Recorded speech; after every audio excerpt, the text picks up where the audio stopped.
Hello, my people. You are welcome to my channel, Agbawabura Biewe Oshiori. If this is your first time watching, kindly like, share, comment, and subscribe for more amazing Yoruba content. Thank you for your support. Mama kí gbogbo ọmọ kóòtù òjìrè nílé lóko lódò lẹ́yìn odi. Èmi ń ti yín tòótọ́, ọmọ ayé mi ọ̀dà àwa ìṣépè ran wa, Káyọ̀dé ni mí. Ọmọ bíbí inú Àjàó, ọmọ Ògbómọ̀ṣọ́ ajílétí àyàkókò nàkí ajímú tábà lógun. Mo ní rán wa létí ni o, gbogbo ọmọ kóòtù òjìrè.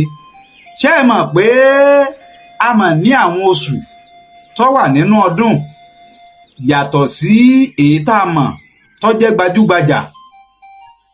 Ẹ̀ ń bi mí pé wo la mọ̀ tó jẹ́ gbajúgbajà?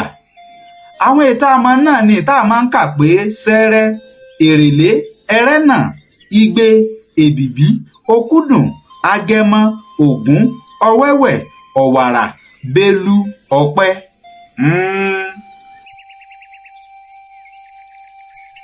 Wọ̀nyí làwọn oṣù tá a ní nínú ọdún. A ní oṣù Òǹpa tí í ṣe January. A ní oṣù Ẹ̀gùn Àlà tí í ṣe February. Oṣù ẹ̀kọ́ ọdún èyún ni àwọn olóyìnbó ń pè ní March. Oṣù ẹ̀kọ́ ọdún òun làwọn olóyìnbó ń pè ní March. Nínú àwọn oṣù àwọn bàbá wa ni Alénu Àgà ni àwọn bàbá wa ń pè ní April. Bẹ́ẹ̀ la ní oṣù Àgà tí í ṣe May. A ní oṣù Ẹ̀jẹ̀dún tí í ṣe oṣù June. Ẹ̀jẹ̀dún oṣù June ni làwọn bàbá wa ń pè láyé ìgbà. Oṣù ẹ̀fọ́ ọdún ni oṣù July nínú èdè Yorùbá. Oṣù ẹ̀jọ ọdún ni àwọn olóyìnbó ń pè ní August. Ẹ̀jọ ọdún ni àwọn olóyìnbó ń pè ní August. Bẹ́ẹ̀ la sì tún ní oṣù àrùn ọdún ni wọ́n ń pè ní September. Àrùn ọdún ni wọ́n ń pè ní September nínú èdè Yorùbá. Ṣé ẹ rí i pé àwọn bàbá wa wọ́n ṣe àwọn ọgbọ́n àtinúdá?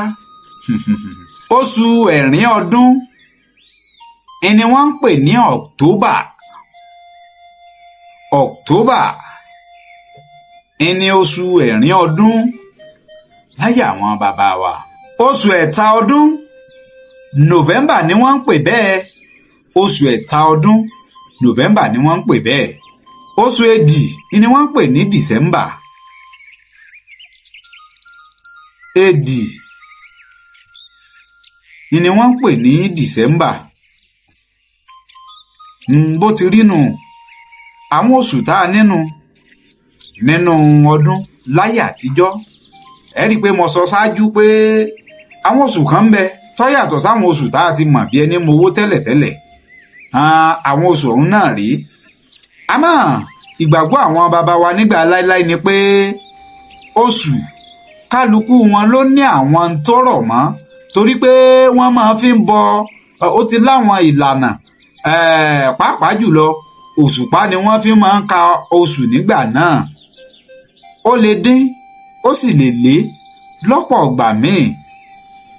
Gbogbo oṣù ọ̀hún ló sì ti ní tó dìrọ̀ mọ́ àtàwọn nǹkan tí wọ́n máa ń ṣe láwọn àkókò náà.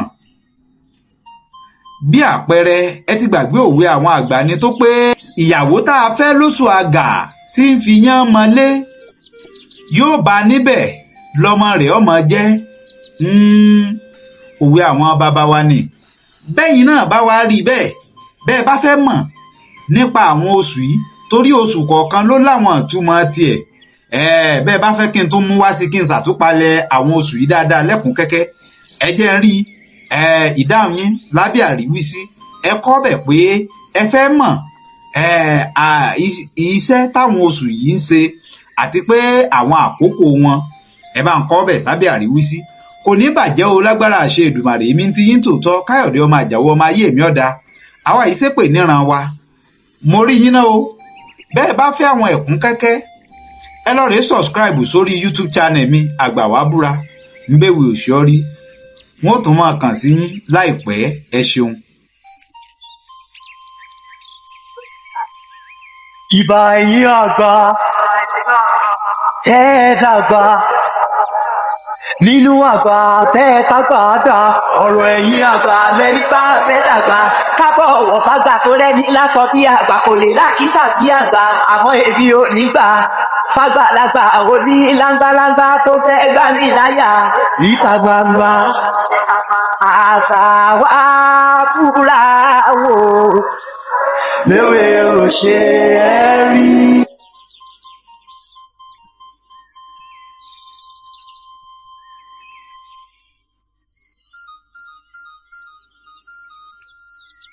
Hello, my people. Let me be Aroyoba. If you never subscribe to my YouTube channel, Agbawabura Biewoseri, you are wrong. Make you go there now and subscribe. Thank you.